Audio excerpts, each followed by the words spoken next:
صباح النور يا جماعه، ازيكم عاملين ايه؟ انا النهارده طالع اعمل فيديو مختلف شويه. انا هبني حاجه لايف هتفيد اي ميديا باير او اي حد بيحتاج ان هو يجيب كلاينتس اونلاين. ايه هي الحاجه دي؟ انا هبني اونلاين بريزنس كامل. الويب سايت هريسيرش الناس اللي انا هعمل لهم اوت ريتش عشان اقول لهم يا جماعه اشتغلوا معايا كعملاء يعني عندي. وهبني البورتفوليو او البيتش بتاعتي اللي انا هستخدمها في ان انا ابعتها للكلاينت لما يقول لي فين ثابت اعمالك او الحاجات دي كلها. كل الكلام ده انا هعمله يا جماعه في اقل من 10 دقائق باستخدام تول كده هتعرفوا عنها تفاصيل اكتر خلال الفيديو. يلا بينا. زي ما قلت لكم يا جماعه، انا هبني الاونلاين بريزنس بالكامل بتاعي، ولكن في البدايه انا عايز اديكم نبذه عن التول هي عباره عن ايه بالظبط عشان تكونوا عارفين احنا هنستخدم ايه يعني. اول حاجه هي تول اي اي طلع ترند كده اسمها سكاي ورك. سكاي ورك دي عامله زي ورك سبيس فور اي اي تولز. يعني ايه؟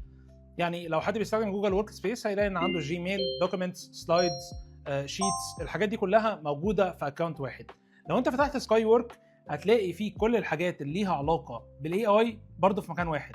يعني اولا هي بتعمل انتجريشن مع كل التولز اللي احنا عارفينها، درايف، الكلام ده كله، ولكن الاهم ان هو بيعمل انتجريشن مع، يعني ممكن يعمل لك ويب سايت لو انت سلكت السكيل دي كويب سايت او شيت او سلايدز، كل الحاجات من مكان واحد، صور، فيديوز، يعني الحاجات اللي هي تتعمل بقى على جاما كاي اي تول او كانفا كديزاينز، او الحاجه اللي هي بتاعت جوجل دي اللي اسمها نانو بنانا برضو موجوده هنا. كل الكلام ده مجمع كده وموجود في مكان واحد، تقدر ان انت تكتب البرومبت بتاعتك وهو يتعامل ويحط كل الانتجريشنز دي بقى مع بعضها. طبعا انت لو كتبت سكاي ورك ودخلت تستعمله عادي هتلاقيه بيفتح معاك وشغال، ولكن الكريدتس هتكون محدوده شويه. فلو انت الموقع عجبك وعايز تشتغل عليه اكتر، وتشز ده اللي انا هعمله في الفيديو ده، انا هخلي الموقع ده يعجبك لان هو ابهرني امبارح. عامه نخش في الموضوع على طول. اول حاجه الويب سايت بتاعي. انت لما بتيجي تتعامل مع اي حد عشان يشتغل معاك هو محتاج يشوف الاونلاين بريزنس. الموضوع مختلف مثلا عن ان انت لما تروح لشركه مثلا بتخش ميتنج او بتخش انترفيو، خلاص انت حاضر قدامهم، تتكلم عن نفسك، شايفين هيئتك وكل حاجه تمام. ولكن في الاونلاين انت محتاج تخلي الاونلاين بريزنس بتاعك اقوى ما يمكن، وده اللي انا هعمله دلوقتي عن طريق الويب سايت اللي انا هبنيه من خلال سكاي ورك. في ملحوظه محتاج تخلي بالك منها سواء بتستخدم سكاي ورك او اي اي تول ثانيه، وهي ان الاوتبوت اللي طالع لك بيكون من جوده الانبوت اللي انت مدخله. فانا بقوم فاتح جوجل دوكيمنت وبكتب الانبوت او البرومبت اللي انا هدخلها للاي اي براحتي جدا، وبحط فيها كل البوينتس اللي انا محتاجها تكون واضحه. ما تنساش ان الاي اي ده آلة، فالآلة بتشتغل بناء على المعطيات اللي انت بتديها لها. هي مش هتريكوجنايز مثلا بوينت معينه، مش هتفهم بوينت واحده من تلقاء نفسها، هي مش عارفه عنك اي حاجه، تمام؟ سبيشالي لو انت بتتعامل معاها لاول مره. فانا كتبت برومبت هنا مفصله جدا، انا مين وبعمل ايه، وحطيت السي في والبورتفوليو بتاعي والكومباني بروفايل بتاع الشركه بتاعتي اللي هي في اكس سكيلينج، الشركه متخصصه في بيرفورمانس ماركتنج، والخدمات اللي انا بقدمها او الحلول اللي انا عايز اعمل لها عرض على الموقع بتاعي، تمام؟ ورحت اديت المعطيات دي كلها لسكاي كلو. السكاي كلو ده هو الايجنت بتاع سكاي ورك. فبتكتب له هنا انت عايز تعمل ايه بالظبط. ده كده كانت البرومبت بتاعتي، طلع لي كذا درافت في الاول، انا اديت له عليها شويه تعديلات وهوريكم دلوقتي المنتج النهائي كان عامل ازاي. دلوقتي يا جماعه انا هدوس على الويب سايت، وعلى الشمال هنا هتلاقي الحاجات اللي انا قلت لكم انا عملت لها اتاش، حتى الصوره بتاعتي رفعتها عشان يحطها على الويب سايت بتاعي. انا هفتح دلوقتي الويب سايت، بس انا عايز اوريكم ان انا بفتحه من الشات، لان انا لما شفت الويب سايت ده لاول مره ما تخيلتش ان ممكن اي اي تول تعمل لي ويب سايت بالشكل ده من خلال بوكس انا بكتب فيه برومبت. المهم ده كده الويب سايت. انا طبعا اديت له الرقم بتاعي وقلت له حطه هنا كسي تي اي، يعني الناس تخش تتشات معايا. هو بالفعل حطه في الهيدر، وكمان كتب نبذه عني، الشركات اللي انا عاملها، تفاصيل عن الاكونتس اللي انا اشتغلت معاهم، الاد سبند، الحاجات دي كلها انا كنت حاططها في السي في او في البورتفوليو بتاعي. بصوا يا جماعه الديزاين فعلا تحفه. اي حد هيشوف الفيديو ده بعد ما ينزل هيلاقي ان انا فعلا خدت الويب سايت ده ورفعته على الدومين بتاعي اللي هو عبد الله اسامه. هو دلوقتي محطوط على دومين خاص بسكاي ورك، بس هو الويب سايت عجبني جدا لدرجه ان انا هريبليسه مع الويب سايت الحالي اللي موجود عندي، اللي بالمناسبه انا كنت دافع فيه مبلغ محترم عشان يتعمل يعني. المهم دي كده كل تفاصيل الويب سايت بصراحه. حتى خدت تستمونيالز من جوه البورتفوليوز بتاعتي وحطها على الويب سايت تلقائي. دي كلها كانت ملفات بي دي اف مرفوعه، البراندات اللي انا عملت معاها شراكات، والاونلاين بريزنس اللي هو الانستجرام، يوتيوب، كل الاكونتس او الاونلاين بريزنس بتاعي حطه في سيكشن خاص بيه.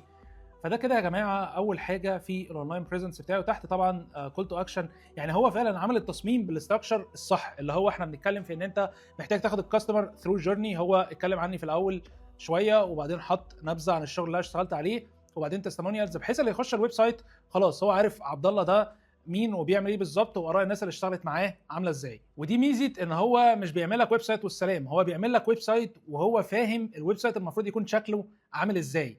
ده غير طبعا تناسق الالوان اللي عاجبني جدا. بالفعل الويب سايت ده انا هاخده ديفينتلي واحطه على الدومين بتاعي. كده اول بوينت دن، عندنا اونلاين بريزنس محترم. دلوقتي انا هبتدي اعمل ريسيرش عن البراندات اللي انا هعمل لها اوت ريتش عشان يشتغلوا معايا. تمام. هنروح هنا نستخدم حاجه اسمها سكيلز. سكيلز دي بتكون حاجات موجوده اوريدي، يعني تمبلتس موجوده جوه سكاي ورك، ناس عملتها او سكاي ورك عملوها، تقدر انت تستخدمها، او انت ممكن تعمل سكيل خاصه بالشغل بتاعك على حسب انت شغال في ايه بالظبط، كونتنت كريشن او ميديا باينج. بجد لما شغال في ماركتنج يا جماعه محظوظ جدا بالتولز دي، ماركتنج او برمجه او اي حاجه ديجيتال يعني، لان انت اوريدي في حاجات بتعمل اضعاف الشغل بتاعك بكوست قليله جدا. المهم انا هعمل سيرش على سكيل اسمها ديب ريسيرش ورك. اوكي طيب انا حطيت السكيل دي هنا وهقول له ريسيرش براندز. انا هقول لكم حاجه ذكيه قوي، انا هتكلم في نفس البروجكت اللي هو عمل لي فيه الويب سايت، لان هو من خلال البروجكت ده هو شغال بحاجه اسمها ادابتيف ميموري. يعني هو من خلال المعطيات اللي انت بتديها له في الشات هو بيفضل فاكر انت مين وبتعمل ايه بالظبط. فانا هقول له هنا بناء على السكيلز والمهارات اللي انا موجوده عندي كعبد الله، انا عايزك تطلع لي براندات اللي انا ممكن افيدها بالسيرفيسز بتاعتي عشان اعمل لها اوت ريتش. اوكي هكتب البرومبت دي وارجع لكم. دلوقتي كده يا جماعه انا كتبت البرومبت، وزي ما قلت لكم البرومبت لازم تكون مفصله وواضحه جدا ايا كان ايه الاي اي تول اللي انت هتستخدمها عشان تديك اوتبوت محترم. دلوقتي انا قلت له اعمل لي ريسيرش عن التوب 5 براندز في الامارات اللي انا ممكن اعمل لهم اوت ريتش بيزد على الاكسبيرينس بتاعتي في مجال البرفورمانس ماركتنج، وحطيت السكيل بتاعت الديب ريسيرش وحطيت السكيل بتاعت الشيتس. وبالمناسبه انا عايز اقول لكم ان انتم ممكن تعملوا حاجه هنا، يعني انت بتختار الموديل اللي انت بتشتغل بيه.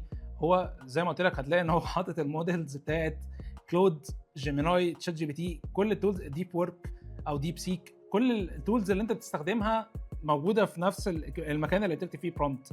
ده الجزء اللي مجنني يعني. المهم في كمان حاجه هنا ان انت ممكن تضيف البرومبت اللي انت كتبتها دي كتمبلت. فلو انت مثلا بتعمل كالندرز باستمرار، لو انت كونتنت كريتور ممكن تعمل يعني ستاندرد كده بتشتغل بيها على طول عشان تستخدمها رايت فروم سكاي ورك. anyway خلينا نعمل انتر والراجل يبتدي الشغل بتاعه ويطلع لنا براندز اللي احنا ممكن نشتغل معاها. كده جميل قوي. انا كل اللي عملته ان انا رحت عملت كوبايه قهوه وجيت لقيت الريسيرش. ودي ميزه الاي اي يا جماعه، انت لو بتتعامل مع بني ادمين، انا ما بحبش الديدلاينز، بكره الديو ديتس، بكره التايم فريم المصطلحات اللي اخترعها البشر دي. بصراحه انا اوقات لما بكون عايز حاجه تخلص بسرعه بكون متسربع عليها شويه، فالماشين بقى بتسعف في الموضوع ده. المهم تعالوا نشوف الريسيرش اللي خلص في 5 دقايق ده. هو خلص الريسيرش بيقول انا عملت ريسيرش للامارات وشفت البراندات اللي انت المفروض تعمل لهم اوت ريتش واديتك توب 5 براندز زي ما انت طلبت. تعالوا كده نفتح الشيت. طبعا هو بيقدر يعني تعمل اكسبورت يعني الفورماتس العاديه اللي هي بي بي تي، بي دي اف، وورد، اكسل، فتقدر تعمل اديتس على الاوتبوت اللي هو بيطلعه لك. هو هنا عمل لي، تعالوا كده، لا الموضوع شكله فخم. طيب هو كاتب هنا في اكس سكيلينج يو اي بي تو بي اوت ريتش ريبورت توب بريورتي براندز.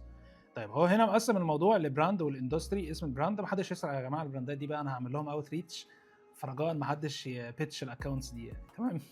هو بيقول لي واي سترونج فيت، ليه هي مناسبه لفي اكس سكيلينج. وما تنسوش ان انا عامل ابلود للكومباني بروفايل بتاع في اكس سكيلينج اللي هو احنا مين، بنعمل ايه، الكيس ستاديز، اراء العملاء اللي اشتغلوا معانا وهكذا. فهو عنده باك جراوند عن الشركه اللي هو بيطلع لها ناس تعمل لهم اوت ريتش يعني. تمام، الموضوع مش عشوائي. وبيقول لك الاوت ريتش انجل، انت لما تيجي تعمل اوت ريتش طبعا جزء من ان انت تجيب كلاينتس كتيره ان انت لما تخش الكلاينت تكون عارف هتكلمه من انهي ناحيه بالظبط. ممكن كلاينت ما يكونش عنده مشكله في المبيعات، عنده مشكله في التراكنج. ممكن كلاينت عنده مشكله في المبيعات بس ما عندوش مشكله مثلا في البرودكت والتسعير والحاجات دي كلها يعني. فهو الانجل بتختلف في ان البراند اصلا يصدق او يفهم ان انت حد فاهم في الشغل بتاعك فيثق فيك فيشتغل معاك. فعشان كده هو حاطط لك كل الانجلز دي، وكمان كاتب لي كولد ايميل او لينكد ان مسج اللي انا اخش له بيها للديسيجن ميكر اللي موجود في الشركه او البراند اللي انا هعمل له اوت ريتش. وحاطط هنا الاوت ريتش استراتيجي، المفروض انا هعمل ايه بالظبط، والسيكونس بتاع كل يوم انا هعمل فيه اوت ريتش للناس دول، ومرتبهم ببريوريتيز كل براند ايه اهم واحد او ايه البادجت بوتنشال اللي انت ممكن هو حاططها للماركتنج. فبالتالي ده فيه هاي بروبابيلتي ان هو يشتغل معاك بحيث انا انظم الاوت ريتش بتاعي. تمام، نخش على الستيب اللي بعدها. انا هقول له عايزك، انا هصعب الموضوع عليه اكتر يا جماعه، انا عايز اتحدى الانسان ده او الروبوت ده لحد ما يجيب اخره. انا هقول له عايزك تعمل كاستمايزد بيتش، او البيتش اللي هو البرزنتيشن اللي انا هعرضها على كل براند من دول، او ليتس سي توب 3 براندز يعني من اللي انت اديتهم لي دول، عشان اخدها وابتدي ان انا اشتغل معاه.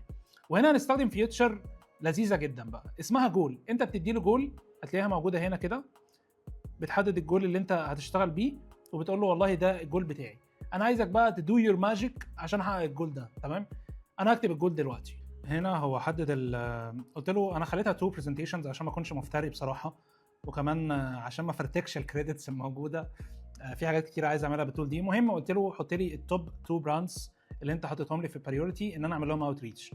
قلت له عايزك تعمل لي برزنتيشن. هو اقترح عليا الاوت لاين بتاع البيتش ديك او برزنتيشن اللي انا هبعتها للكلاينت، وابتدى ان هو يكونفيرم عليا قبل ما يبتدي يشتغل. قلت له مظبوط، اتكل على الله يا باشا. هنشوف دلوقتي الريزلت هتكون عامله ازاي.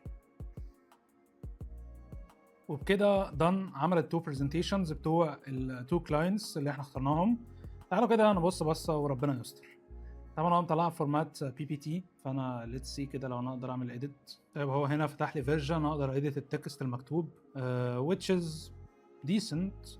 خلينا نبص كده على الاوت لاين بشكل عام. انا اكتر حاجه بحبها في التولز بتاعت الاي اي يا جماعه لما بيديك السورس عشان تعرف تedit، لان ديفينتلي هتلاقيه عامل غلطات في التكست، غلطات في الشكل، فموضوع انك تعرف تعمل edit ده حلو جدا. طيب هو عمل البرزنتيشن بستايل اللي هو انا بقدم الشركات اللي هو في اكس سكيلينج او مؤكد، اللي هي شركه مختصه بالبيشنت اكوزيشن، وحاطط هنا الاكسبيرينسز بتاعتي والبلاتفورمز اللي انا اشتغلت عليها. واو والله انا لو شفتني هشتغل معايا بجد يعني. يعني هو عامل برزنتيشن للموضوع بشكل حلو جدا. يعني هو خد الداتا دي غالبا من السي في وابتدى ان هو يحطها في، يعني هو عامل ميكس ما بين البيرسونال اكسبيرينس بتاعتي والداتا بتاعت في اكس سكيلينج اللي هي شركه منفصله بذاتها يعني. which is approach حاسه كويس شويه يعني. والله انا هتست يعني، غالبا انا هبعت البرزنتيشنز دي زي ما هي كده للتو براندز دول. هاخد الدرافت اللي هو طلعها لي في الايميل واللينكد ان دي ام مسج، وهحاول اوصل للديسيجن ميكر وهبعت له البرزنتيشنز دي. لو سايند الكونتراكتس مع الكلاينتس دول، انا هعمل فيديو تاني يا جماعه للتول دي. يعني هعمل فيديو تاني كده اقول لكم الريزلتس كانت عامله ازاي او الفيدباك كان عامل ازاي بالظبط، بحيث تكونوا خدتوا التجربه كامله يعني. طبعا لو عايز تedit هتعمل هنا تهوفر على اي حاجه وتعملها edit. وممكن الاوبشن الثاني ان انت تعمل داونلود، مديك اوبشن جوجل سلايدز وبي بي تي، ايمج فيرجن، اديتابل فيرجن، يعني مش عارف اي حاجه. داونلود يقول لي حدد الاكونت، ماشي، بيعمل اكسبورت. تمام كده عمل اكسبورت. نفتح جوجل سلايدز memberships from day 1. اوكي انا دلوقتي فهمت. هو كان مديني تو اوبشنز، اللي هو واحد يطلع الحاجات ايمجز كده، وتاني فيرجن ان هو الحاجات تكون تكست. طب تعالوا كده نجرب التكست. عندي فضول اشوفه يعني، اللي هو اقدر اعمل فيه اديتس على ما يعمل اكسبورت كده. في كام حاجه انا لاحظتهم يعني. هنا مثلا في غلطه في هات الويب سايت مرتين. انا كده امسح. اوكي زي ما قلت لكم الاي اي لازم ديفينتلي هيعمل غلطات، فمهم ان هو يكون في جزء قادر ان انت تعمل فيه اديتس ديسنت. انا تعقيبي الوحيد على الالوان، بس انا اللي ما قلتلوش يستخدم كلر باليت معينه، فغالبا انا هديله اديت يستخدم الالوان بتاعت في اكس سكيلينج ويبتدي ان هو يفاينلايز البرزنتيشن. بس انا بجد عجباني قوي السلايد دي، عجبني ان هو حاطط الاكسبيرينس بتاعتي كده بشكل متدرج بالاعلام بتاعت الدول اللي انا اشتغلت فيها، وحاطط تحت البلاتفورمز بشكل يعني بجد عجبني الحاجات دي. لو انا بعمل ديزاين للسلايد دي ممكن اخد فيها يوم ولا حاجه يعني.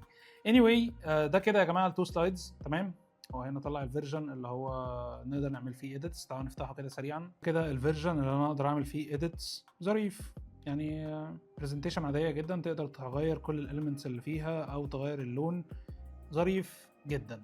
طبعا في بقى اوبشنز ان انت تعمل ايمج وتعمل فيديو، زي ما وريت لكم من شويه في الحاجات اللي هي تحت دي. بتسلكت مثلا فيديو كده وبتبتدي ان انت تعمل الفيديو اللي انت عايز تعمله، بتحدد الريشيو وبتحدد المده، وبتبتدي ان انت توصف الفيديو اللي انت عايزه يعمله.